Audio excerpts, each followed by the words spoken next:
When I hit send on that email, I knew the company would burn. And I'd finally be free. The message had no fancy formatting, no attachments, just 8 simple words in the subject line. Here's what $30 million bought you. Within 30 seconds, my phone lit up. Unknown number. I answered in silence.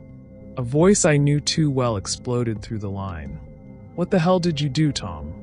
That voice belonged to Gerald Brinks, the CEO of Natal Freight Corp, and the man who once called me his right hand.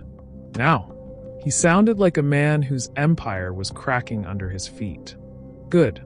My name is Tom Donovan, COO of Natal Freight Corporation. Or should I say former COO? I'd been with Natal Freight since the beginning, before the glass-walled headquarters, before the Fortune 500 nods, back when we operated out of a prefab unit behind a warehouse in Ohio. There were 4 of us then. 40 trucks. 1 aging spreadsheet that served as dispatch. I was the numbers guy. Strategy. Logistics. Growth. Every expansion plan had my fingerprints on it. By year 7, we'd gone national. By year 10, we had satellite offices in Mexico, Canada, and parts of Europe. Billion-dollar valuation. Acquisitions. IPO talks. Industry awards. And still I wasn't family. Gerald was. So was his son, Brandon. Nepo baby with a trust fund brain. I trained him. He ignored me. Somehow, he still ended up promoted faster than anyone else. But I stayed loyal. Until the Mexico deal 3 months earlier. It started quietly, a new contract with a firm in Sonora. On paper, it looked like a no-brainer. We'd move specialty freight across borders at a higher margin. Gerald wanted to fast-track it, said it was a private handshake deal. That was my first red flag. The second came during a board meeting, when I asked who vetted the logistics partner. Acosta Global Solutions. Silence. Gerald shifted in his chair. Don't worry about it, he said. I always worry about it. I asked for a copy of the agreement. Took it home that night. Reviewed it line by line. $30 million committed over 3 years. No exit clause. No performance benchmarks. No penalty for breach. Just an automatic renewal after the first 12 months. It stunk of laundering. Kickbacks. Or worse. So I did what I always do. I spoke up. Gerald, I said the next morning, this doesn't look clean. You're putting our entire Mexico ops at risk for a partner we haven't vetted.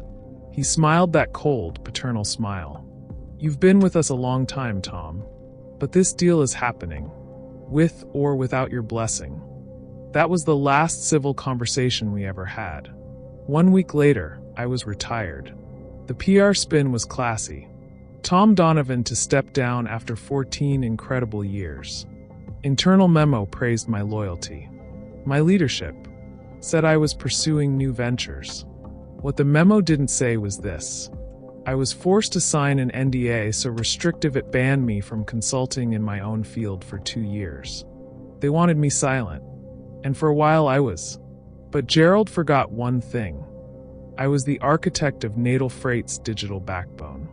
I'd built the original databases, the audit trails, the logs no one else ever checked. I knew where the files lived, and I knew what they contained. Back to present moment. The email I sent had no body text, just the subject line. Here's what $30 million bought you. I BCC'd the board, the general counsel, the media desk for 2 major business outlets. The file.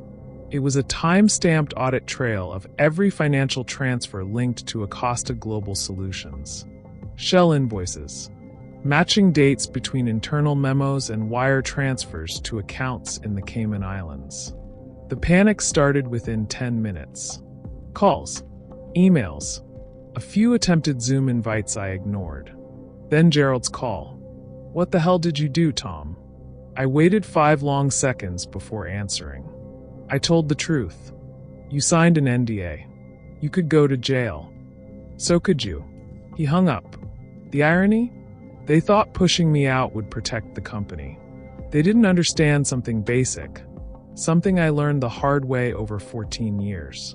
If you strip a man of his future, he'll find power in the past. That email wasn't revenge. It was a mirror, and what they saw in it destroyed them. They wanted me to sign off on it, but I wasn't going to be part of their cover-up. It wasn't just shady. It was criminal. The logistics firm they wanted me to approve, Acosta Global Solutions, didn't exist 6 months before the contract. Registered in Sonora. No history. No assets. No trucks. Just a logo, a P.O. box, and one local contact I couldn't reach without going through a burner number. I dug deeper. Acosta's filings tied back to a holding group called Grupo Mandera. That group, in turn, had known associations with freight corridors flagged by U.S. Customs for cartel movement. Drugs, arms, human trafficking. Natal Freight was about to dump $30 million into a shell front for a cartel. And they wanted my signature. I went to CFO Marcia Lang first. I'd always thought of her as principled, even if a little too loyal to Gerald. I laid out the documents. Fake company. No assets. No insurance trail. You're signing off on this? She didn't flinch. It's been cleared, she said, by Gerald and our external risk team. Who in risk signed this? No answer. Just a cold sip of coffee. I asked one last question. Are we moving cargo or laundering money? That's when she looked at me like I was already dead. You need to watch what you say, Tom.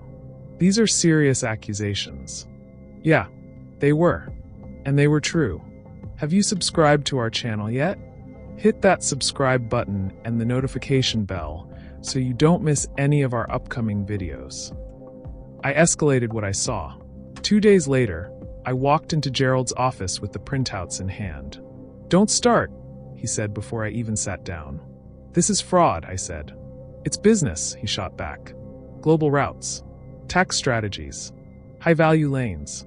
We're expanding. That's what you wanted, right? Not like this. He leaned forward. You've built your career on knowing when to play the game. This is that moment. Sign off on the contract, and we move forward. Clean. Quiet. Profitable. I stood. I'm not going to prison for you. And with that, I left the room. That was the moment the countdown began. First came the internal silence. No more CCs on route approvals. Calendar invites vanished. My access to financial planning dashboards was revoked overnight. Meetings I once led were now postponed. Then came the HR attack. We've received complaints about your tone in meetings. We need to open a formal review for workplace hostility. Hostile? For refusing to help launder cartel money? They wanted documentation to justify cutting me out. Something to scare me into silence. I didn't bite. Instead, I started collecting. You don't spend 14 years in operations without learning where the bodies are buried. Natal Freight's digital systems ran on infrastructure I helped design. Every route plan, invoice, ledger entry, and approval trail was stored in a shadow archive. A redundancy layer Gerald didn't even know existed. Hidden from general logs. Untouched by IT sweeps. I copied everything. Emails between Gerald and Marcia approving the Acosta contract. Financial transfers routed through a third-party payment processor in Panama. A Shell LLC registered to a dead address in Houston. And tucked deep in the logs, shipment manifests that didn't match up with actual freight scans. Phantom cargo. My hands shook the night I read the final manifest. 2,400 kilos. Origin, Caborca, Mexico. Destination, Long Beach, California. Contents, medical equipment. That same week, I watched a news report. DEA seizure of a long-haul trailer in California. Same corridor. Same day. 2,200 kilos of fentanyl. I didn't need to guess what our medical equipment really was. They made their move the next morning. An HR rep, someone I'd never met, called me into a review with legal and an external advisor. Tone was friendly. Smiles too polished. We want to protect our culture, she said. We're seeing patterns of disruptive leadership, the lawyer added. And after careful consideration, Gerald's pre-recorded voice came in via speakerphone. We're offering you a generous transition package and retirement benefits. They handed me a folder. Inside, a severance agreement. An NDA so airtight it felt like a legal coffin. Sign and walk away quietly. Refuse, and they'd drag my name through the mud. But they underestimated one thing. They thought I was still playing the game. I signed the papers, smiled, shook hands, gave them the farewell photo op they wanted. Because sometimes the only way to burn a house down is from the inside. They thought they'd buried me. They didn't realize I was already building the fuse.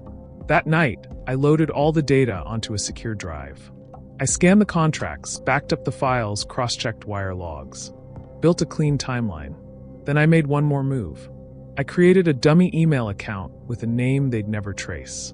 And I waited for the board to vote in favor of Acosta's 3-year expansion strategy. Waited for the first media leak about cartel infiltration in U.S. logistics companies. Waited for anyone to pull on the thread. They didn't. So I did. Present day. The subject line was simple. Here's what $30 million bought you. And the contents? Every single receipt. They thought I left empty-handed. I didn't. I took the hard drive they never found. They boxed up my office the day after I signed the NDA. 2 interns wheeled out my things like I'd died. But they missed one item. My wife's keychain. It was silver. Worn. A simple anchor charm engraved with the words, "Stay steady." She gave it to me before her final surgery. Said it was a reminder to keep my feet on the ground when the world tried to pull me under. Inside the thick base of that anchor, a hidden USB drive. And on that drive, everything. I had quietly mirrored Natal's private server before they froze my access. Used backdoors I coded years ago, under the guise of performance diagnostics. I scraped encrypted emails between Gerald and offshore agents. Routing instructions disguised as warehouse memos. Payment slips to accounts in the Caymans, flagged with narcotics risk warnings. Confidential board briefings with sensitive investment disclosures. It took me 3 nights. Alone. Lights off. No internet. Just me, a firewalled laptop, and the steady click of files transferring to the anchor in my hand. I thought I was done. Until I saw the name. Marcus K. Stroud. Gerald's younger brother. On paper, just another independent logistics consultant. In reality, CEO of Acosta Global. The cartel front wasn't just a business partner. It was family. And it went deeper. I traced money trails through Shell Core in Colombia, Belize, and Latvia. Most had the same seed investors, Natal board members. Quietly routing personal capital through private placement deals and off-balance sheet, strategic logistics initiatives. The board wasn't blindsided. They were bought in. I considered going public. There's a reporter I trust, Miles Traynor at the Ledger. 10 years ago, he buried a corrupt trucking executive in Kansas using half the documentation I had now. We met at a diner off the 405. I handed him a taste, the redacted shipping manifests. 1 wire transfer receipt. A screenshot of the board memo with the Cayman account number. He read them slowly. Quiet. Then leaned in. If this is real, you're sitting on a bomb. I nodded. Let's do it, he said. But I pulled the folder back. Because part of me still wasn't ready to give it up. See, handing it to Miles would have made it his story. And I wanted it to be mine. This wasn't just about blowing the whistle. It was about control. Have you subscribed to our channel yet? Hit that subscribe button and the notification bell so you don't miss any of our upcoming videos. For 14 years, I built that company with integrity. While the others lied, hid money, and cut dirty deals, I played clean. And they tossed me aside like a busted pallet. I didn't want headlines. I wanted judgment. On my terms. So instead of leaking, I prepped a failsafe. I wrote an email. Attached all the files. Loaded the receipts, manifests, memos, and offshore trails. Addressed it to Miles Traynor, the IRS, 2 Senate oversight committees, the DEA's Freight Enforcement Unit, and a contact I had at the DOJ. Then I scheduled it. If I didn't log in once every 72 hours, it would send. If I was harmed, if I disappeared, if someone thought burying me was easier than silencing me, they'd learn exactly what $30 million bought them. The threats came next. First, in the form of polite legalese. A courier dropped off a reminder from Natal's legal team that my NDA prohibited discussing internal matters, including false claims, unverified allegations, and speculative reporting. Then came the PIS. A black Escalade idled outside my apartment for 3 days. Same guy inside, always looking down, pretending to be on his phone. My neighbor said someone tried to get into my mail slot with a flat tool. Another time, I spotted a camera angled at my building entrance. Not city property. They wanted to shake the tree. See what would fall out. Nothing did. Because I was already gone. I started renting short-term, week-to-week places under aliases. Moved every 5 days. Kept my phone in a Faraday pouch. Logged into my failsafe from different IPs. And I watched as the Acosta contract went live. Watched as Natal's stock price climbed from projected Mexico expansion. Watched as Gerald gave interviews about innovation in cross-border logistics. Every lie was a matchstick, and I was still holding the fuel. But I wasn't rushing the fire, because if I struck too soon, they'd recover. Spin the narrative. Isolate me. Dismiss it all as a disgruntled ex-employee with unfounded conspiracy claims. I had to wait for the right pressure point, for the moment when one piece cracked and the entire structure would collapse. And that moment, it was coming, because while they thought I was on the run, I was actually setting the trap. 3 months later, they thought they'd buried me. I came back as their grave digger. I was sitting in a rented cabin outside Flagstaff. No neighbors, no cameras, just snow and silence. When I got the alert, Natal Freight Corp announces $2.1 billion merger with Faratrans Europe. They plastered it across every business network like a coronation. Gerald, smug in a charcoal suit, said it was a transformational partnership that would cement Natal's position as a global logistics titan. The market went wild. Shares up 18% in a day. Investors cheered. CNBC called it the logistics deal of the decade. But I wasn't watching the headlines. I was watching the footnotes. Buried on page 117 of the due diligence annex was a name I knew too well. Cassia Transport Services, a cross-border vendor specializing in high-risk freight, according to the merger docs. But Cassia was a shell, one of the cartel-linked fronts for my ghost drive. Registered to a strip mall in Sinaloa, funded by wire transfers from Acosta Global, Gerald's brother's firm. They weren't just laundering money now.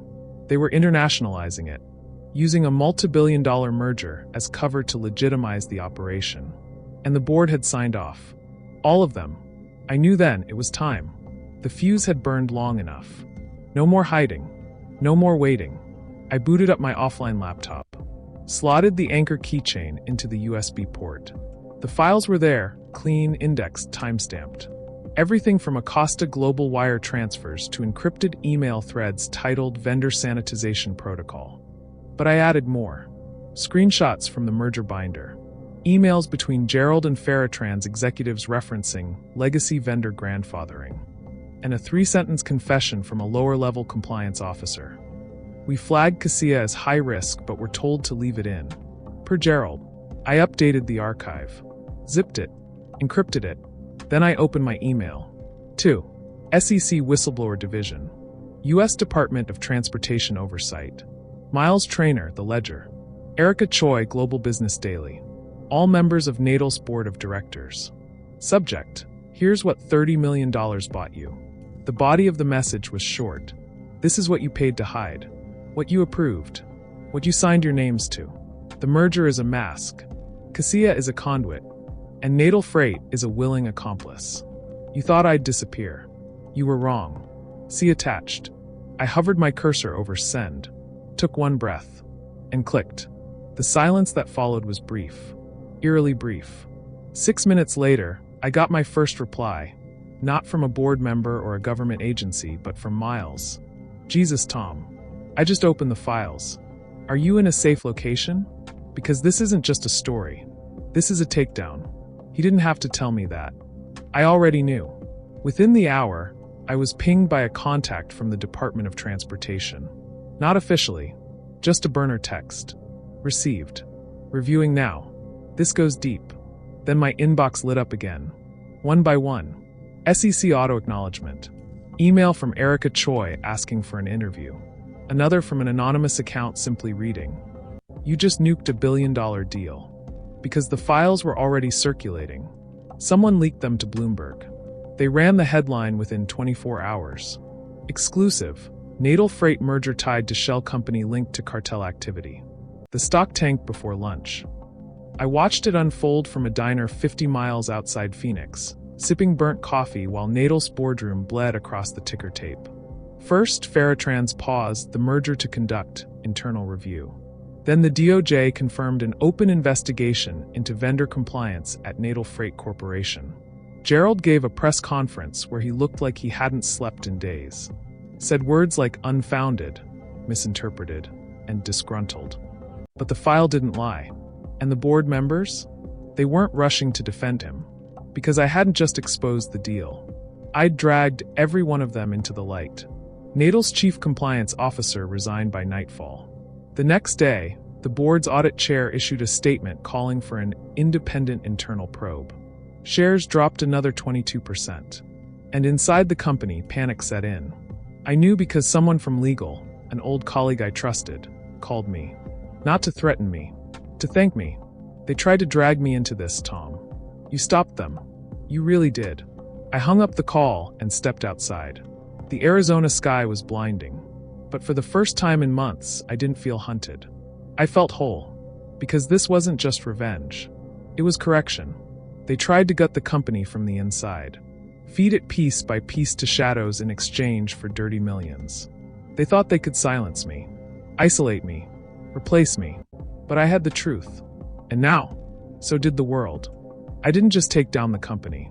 I lit a match under every name on the contract. 3 days after I sent the email, the story went national. The headlines weren't subtle. Cartel ties found in U.S. freight giant. Natal Freight's $2.1 billion merger implodes amid criminal probe. Whistleblower claims board knew about laundering operation. By the end of the week, Natal's stock dropped 60%. Trading was halted twice on the Nasdaq. Ferrotrans pulled out of the merger officially. No press release, no goodbyes. Just a quiet clause invocation. Material breach due to undeclared third-party risk. Translation: we're not touching this dumpster fire. I watched it all play out from a safe house in Boulder. Coffee, laptop, VPN, and a front-row seat to the implosion I'd orchestrated. Monday, 7:42 a.m. The FBI raided Natal's Dallas headquarters. Blue windbreakers. Boxes loaded into vans. Agents interviewing staff in the parking lot. By noon, CNN had drone footage. By evening, Gerald's name was trending, for all the wrong reasons. They didn't find him. The night before the raid, he'd flown out of Newark on a private jet registered under a Shell LLC. Destination, Panama. No extradition treaty. No surprise. The board scattered like rats in a flood. One resigned mid-flight from London. Another deleted her Twitter and LinkedIn the same day. A third, Kendall Ross, head of audit, posted this on LinkedIn before his lawyer made him take it down. To anyone who thinks I knew about this, ask yourself why I'm not named in the file. I laughed when I read that, because he was named. Twice. My phone pinged later that evening. Whistleblower protection confirmed. My NDA? Ruled unenforceable under federal statute. I'd been subpoenaed, but not as a suspect. As a key witness. The protection order came with security protocols. Encrypted comms. Travel escort. They offered me a safe relocation package. But I declined. I wasn't hiding anymore. Let them all see what I'd done. Every morning for the next week, I watched old colleagues spiral. People who once CC'd me on praise memos were now posting desperation on LinkedIn. Seeking white-collar defense attorney recommendations. Does anyone have crisis PR experience? I need immediate legal representation in Dallas or DC. A few had the audacity to message me directly. Some begged. Some threatened. But one, Dane Holloway, board member and investor, went too far. He sent a message through Proton Mail. You think this ends with Gerald? If I go down, you go down. I'll make sure of it. What Dane forgot. I had everything, including the offshore account he used to route consulting fees through the Cayman Islands. So I did what I always do. I didn't respond. I uploaded the documents to a public whistleblower archive. Attached his name, IP logs, payment chains. Then I sat back. 48 hours later, Dane Holloway was under federal investigation for international tax fraud and conspiracy to conceal illicit assets. His attorney gave a shaky statement outside a courthouse in Virginia, claiming, "My client was unaware of the origins of the funds." I didn't say a word. The paper trail spoke louder than I ever could. It wasn't just Gerald and Dane. The rot ran deeper. Natal's chief counsel resigned. The HR director, who fabricated the hostile behavior claim against me. She was named as complicit in obstructing a federal compliance review. The lawsuits came next. By the second week, 4 separate investor groups filed class action suits citing gross negligence, breach of fiduciary duty, and concealment of criminal activity. Each named the board. Each demanded damages in the hundreds of millions. I got a call from Erica Choi the next night. She said, "This will be taught in business schools." I didn't say much, just nodded and let her talk. Then she asked the real question. Was it revenge or justice? I told her the truth. Both. Because they didn't just fire me. They tried to destroy me, gaslit me, silenced me, buried me in lies and legal threats. They thought I'd walk away, but I walked back through the front door and burned every inch of the foundation. There's a term in logistics, reverse flow, when goods are sent back upstream for disposal or repair. That's what I did to them. I returned their corruption, their greed, their cowardice.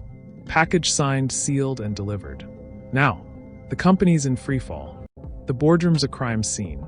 The shareholders are in open revolt. And Gerald? No extradition doesn't mean no pressure. Because Panama has banks. And banks have leverage. It's only a matter of time before his name hits the Interpol wire. I sleep now. Better than I have in years. Not because they're gone, but because I'm still standing. And they finally know what that feels like. I didn't get my job back. I got something better, peace. And a name they'll never forget. The interview requests came in waves. CNN, 60 Minutes, Bloomberg, front page features in the Wall Street Journal and Forbes. Each message had the same pitch. Your story shook the country. Tell us how you did it. But I didn't want to tell it. Not to them. Not for headlines or a movie deal. I had already said everything I needed to say, with one email. The DOJ offered me the full whistleblower award. $2.4 million. No strings attached.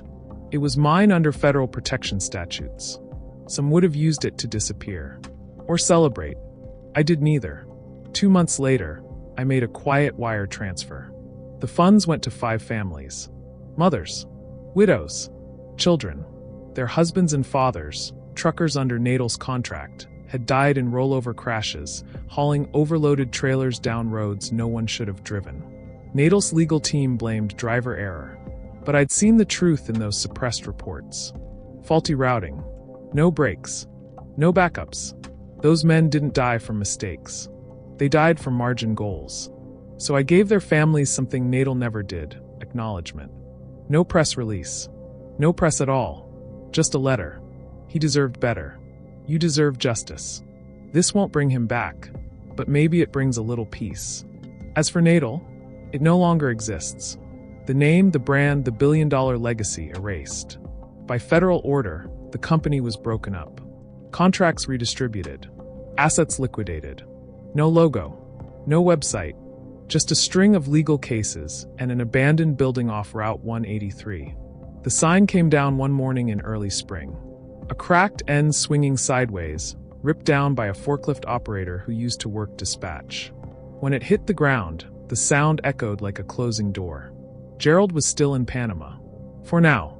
But extradition wasn't the only threat. Banks froze his accounts. Assets seized. Interpol placed him on a watch list.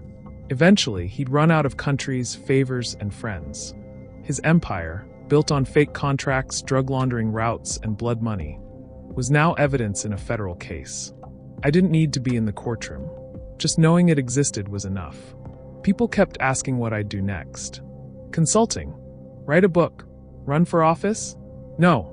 I had a better idea. The freight yard was an old one, decommissioned by Natal after they offshored half their routes. But someone had reopened it. A new name painted on the gate. True Haul Co-op. It wasn't flashy. Wasn't corporate. But the trucks were clean. The paperwork real. And the owners? Drivers.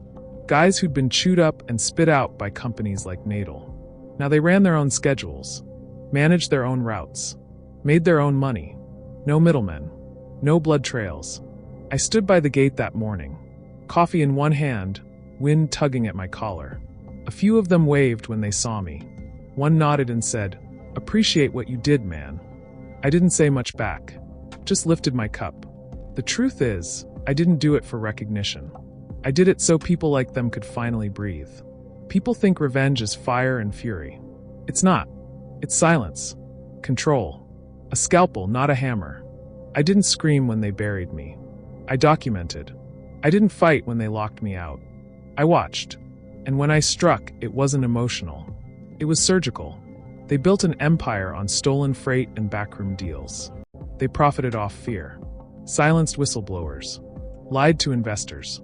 But all it took was one man, one USB drive, and one email. The subject line? Here's what $30 million bought you. What it bought them was collapse. No job offer could replace what they took from me.